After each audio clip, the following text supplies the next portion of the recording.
Hello again, it's Gail Cameron from My Pocket Coach, and this is our series of leadership lessons with top leaders. And today with us we have an amazing leader. I met him quite a long time ago when he was at EY, and I did an assessment with him. And then many years later, after he'd started his own business, I actually coached him. So welcome, Adrian van der Merwe. It's absolutely wonderful to have you here. Thanks, Gail. Thanks for having me. So just, start by telling us a little bit about this incredible journey and your business, which is just flying at the moment. Well, so it's been a very interesting journey. I started the business just over 2 years ago with the intention to be a small, focused business focused on, just providing good skills into clients. And it's really been, focused on, interestingly enough, the finance function and things like robotic process automation, which in the past 2 years has just become more topical, especially in the circumstances we find ourselves in. And because of that, what's happened is we've had more interest, and we've had more interest not just from clients, but from people who've been keen to join the business. So we've grown tremendously because we've had such good people in the market come and join us as part of our journey. And that's been tremendously exciting because I think, the challenge in a small business environment is the ability to attract talent. And when you're working in a small business environment and you can be agile and truly agile, you can really respond to what clients, need from you. It's been quite a success that we've, or how can I put it, maybe not success, but it's been a real feather in our cap that some of the people that have joined us have come along with, and they're such incredible talent that they've come and joined us because of the things that we are able to do at clients, because we're taking the approach of, well, what do you need? If that's what you need, well, then let's understand why you need it. And then we'll see if that's the best way to resolve it, or maybe there are other options. We can actually listen to our clients and try and resolve the problems that they're encountering, whether it's solving for that problem or actually identifying a better way of doing things. So I hope that helps and provides a bit of context.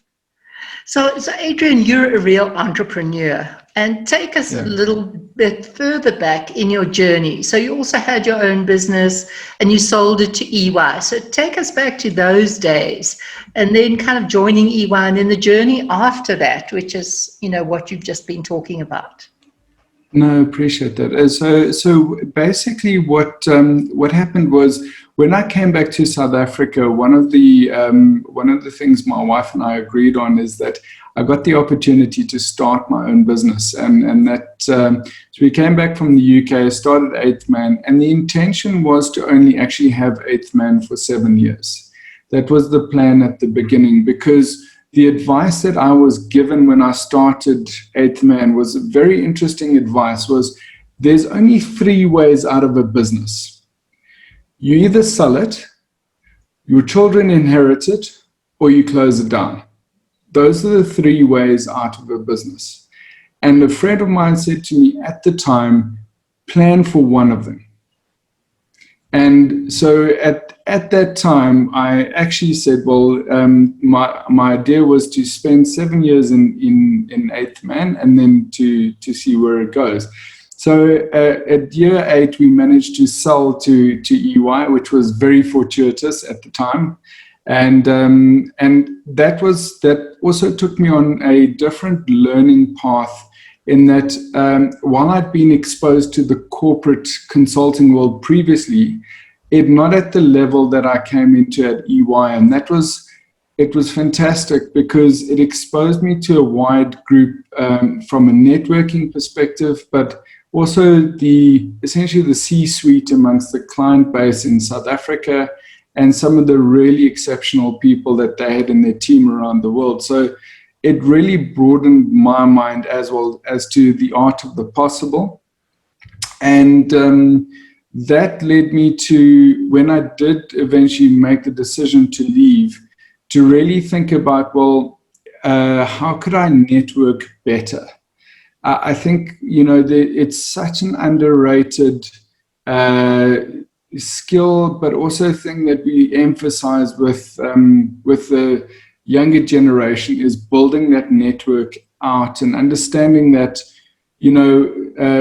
having good personal relationships today is a good thing, because in 20 years' time, that person could be who knows what. But you don't actually have the relationship as a future investment.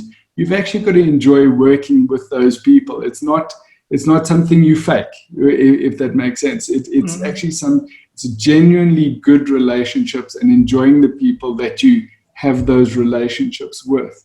And that's been fantastic, because that's meant that, our first client when we started was literally on the back of a good relationship. I told him what we're doing. He said, that's fantastic. He phoned me back a week later and said, right, I've got the budget. When can you start? And it's those relationships that make all the difference. You build trust in how you deliver, so that's how you start out. But those relationships are essentially what form the foundation for your growth, really. Absolutely. And that's been instrumental. And it's hard to keep a good entrepreneur down, I think, especially in your case. So Adrian, what is an important leadership lesson that you've learned in your career? I think the one that I learned from a former boss in the UK was very good. It wasn't, he never took anything personally. It was his business, and he would always say to his people, listen, tell me how we can be better. I'm not going to take it personally. This is about how we can be better as an organization, how we can be better in client engagements or looking after our people, the works. Some people make it about their own personal ego. He was never about that. He was adamant. This is about being a better company. He treated the company as his child that he was trying to raise and grow and develop with all those values. And so he never took anything personally, and he encouraged people to give that feedback, which I thought was tremendous, because you could give him truly horrendous feedback, and he wouldn't be upset by it. He would actually focus on the issue and see how we could address it. And I very much try to adopt the same approach in all my engagements with my team, really. Oh, that's what I was going to say. When you've been mentored by somebody like that, it's a gift that you pass on, which is beautiful. So how have you built confidence and or resilience over your career? That was one where I really had to think hard about that. I think that for me, what was formative in my early years was going to boarding school. You learn a lot of resilience going to boarding school as a child, because you need to be resilient. It's an environment where you're taken out of your home, and you're stuck in an environment where you're surrounded by a whole bunch of strange people, having to conform. It's that builds resilience. But subsequent to that, it's actually being and it was one of the mantras that when I worked at KPMG, they were very, very adamant about, was always push that comfort zone. make sure to actually challenge your comfort zone. If you're in your comfort zone, you're not actually building that resilience. So for me, it was, the opportunity to live and work in different countries, to do different things and work in different environments. It was being able to be in an environment where I needed to adapt to that environment. That I think was good for me. That made me more resilient, essentially. Okay. Describe a difficult time when you almost gave up, and what did you do to stay motivated? Yeah, interestingly enough, again, it was one of those ones where I really had to think about that hard, because the time that I think I struggled most was when I moved to Denmark when I was 23. That was a real struggle for me, because it was a foreign country where, while they speak English, everybody defaults to their home language. And the challenge there was trying to find work. And for 3 months, I really, really struggled to find work, because, and 3 months doesn't sound like a long time, but it's in a completely foreign environment, to try and find work in that and then motivate yourself. That it was difficult, because the easiest thing to do would be to just hop on a plane and go back to the UK or come back to South Africa, either one. And it was really about, for me, it was focusing on two things at the time: was learning the language, so making sure that I was actually focused on actually trying to understand what I was getting involved in. And the second one was small milestones, really. Just keep on pursuing the opportunities, or make sure your CV is updated and keep going to those recruitment agents. And it wasn't about focusing on the finish line. It was focusing on the next day. Okay, what am I doing the next day? And that constant short-term outlook. Because if you focus on the long-term outlook, it was very difficult, because it just looked bad, basically. So it was much better to focus on what I need to do on the short term, break it down into that, and just focus on rinse, recycle, repeat. And that was eventually what finally got me through that. But it wasn't easy.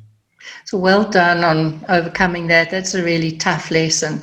And of course, we also know the value of mindfulness. I know we discussed it in your program, of being here in this moment, which is a difficult thing, when you're running your own business.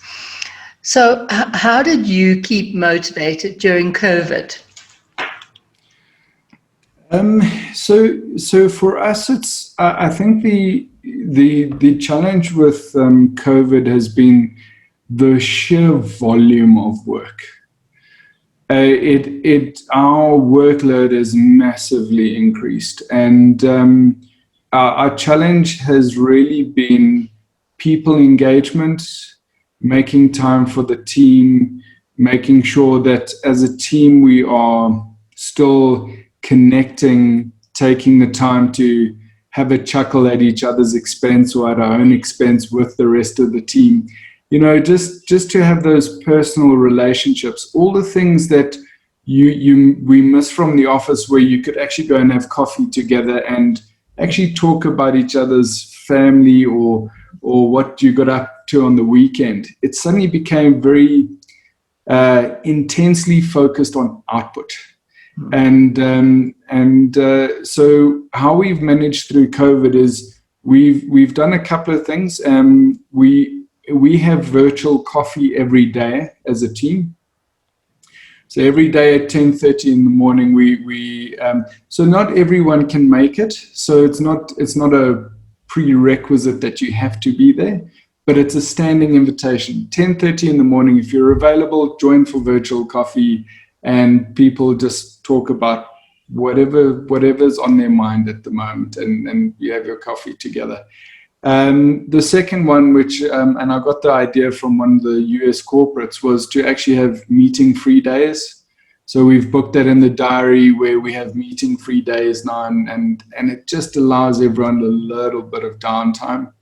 And then the last one is we've got somebody on our team who's been absolutely fantastic at organizing quiz nights or quiz afternoons.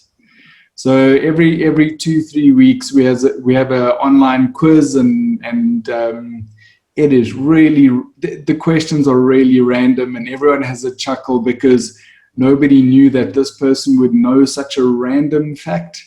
So it's a remote team building at the moment. But we've been quite fortunate because our offices have opened now. And we've been open, I think, since the 1st of June. And we've actually got a staggered timetable to who goes into the office. But we make sure that people do go into the office and still do connect on certain things. It's made us actually appreciate the time in the office. So I love those ideas. I love those ideas. And I hope that, people listening to this can do that with their teams, because it has been very stressful. And, of course, we know that teams who play together, stay together. So the quiz thing sounds absolutely wonderful. And to have a day without meetings, even better. And, to meet for virtual coffee is beautiful. Well done. Thank you. So what changes do we need to be mindful of in a post-COVID world? I think one of the things that it's kind of broken is that there used to actually be working hours. And now nobody seems to be observing any working hours. So you'll have WhatsApps or Teams messages from clients or staff or whoever at any time of the day. And I think what we need to be most mindful of is actually of each other's private time. And that doesn't mean to say that we can't be flexible in terms of our own working hours, but just be mindful of other people's working hours. Because whereas I might work at 9 o'clock at night because it's a nice quiet time, the family's asleep, that doesn't mean that the rest of my team are. And it's just that mindfulness, I think, is going to be important, because we can create stress and anxiety in our own teams if that becomes the expectation now, and it's not at all. So I think that mindfulness is important. That's lovely, and I like the way you lead by example, because you set the tone, and then your team will follow that lead, which is beautiful. And we've noticed how during COVID people have actually worked longer hours. So, and it's all on a virtual platform, so we need to decompress as well. So you need to be mindful that, take some time in the morning just to ground yourself. And that means go outside, take your shoes off and walk on the grass.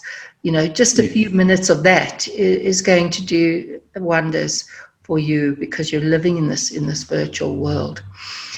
So what would you describe your leadership style as, and how has this served you through your career? I nearly asked my team for that because I thought they might be better placed to answer that. What I have been told is that my style in general is I'm very calm regardless of the situation or the circumstances. It's very calm. I typically, from what I understand, I take time to listen and understand the problem. And in some cases, it's not necessarily that there is a problem. It's just the fact of listening has made a difference. And I think that's really the case. Just, calm, just measured response, especially because the environment that we work in when things go wrong, typically that's when, that might exist in every business circumstance, but that's where people tend to start raising voices, and it doesn't help the situation if that's how you respond either. So I'm very much, I think, one-on-one. I'm good. I'm not necessarily the best with a group of people, but it's very calm and just listening to people and trying to actually understand what the issues are. And sometimes it's not something I can do anything about, but it's giving the person or the people the opportunity to at least have their voice. I think that's important, actually. That's beautiful, Adrian. I love that ability to listen well, because, that's a collaborative style of leadership. And I've come across so many leaders that I've coached who don't listen. They're waiting to speak. And it can become, quite an antagonistic style. So well done on that. So what advice would you like to give the next generation of leaders? I think for me, the skill that the lesson that I would like to actually impart is, funnily enough, we've talked about this before, is that, there's that saying that wisdom is learning from other people's mistakes.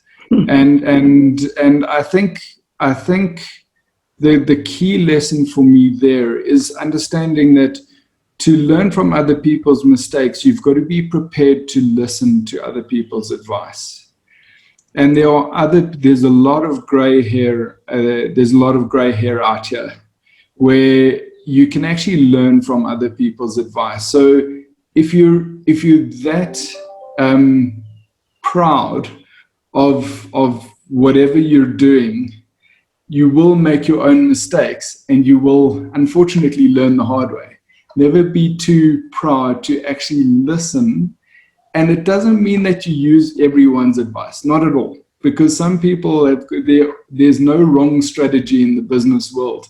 The only right strategy is the one that's successful, in terms of whatever your KPIs are. But the point being is that if you can listen to advice from others, whether you use it or not, at least that ability to listen to advice is important, because you might actually hear something that does apply to you, that'll save you a lot of time and a lot of effort, which you would have learned the hard way otherwise.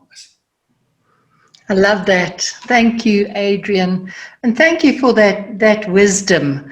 I hope that there'll be some young leaders who will be listening and that they will take this in. So I don't need to, wish you the best, because you're already on a success trajectory. So well done. And thank you for being here today. Thanks, Gail. Appreciate it.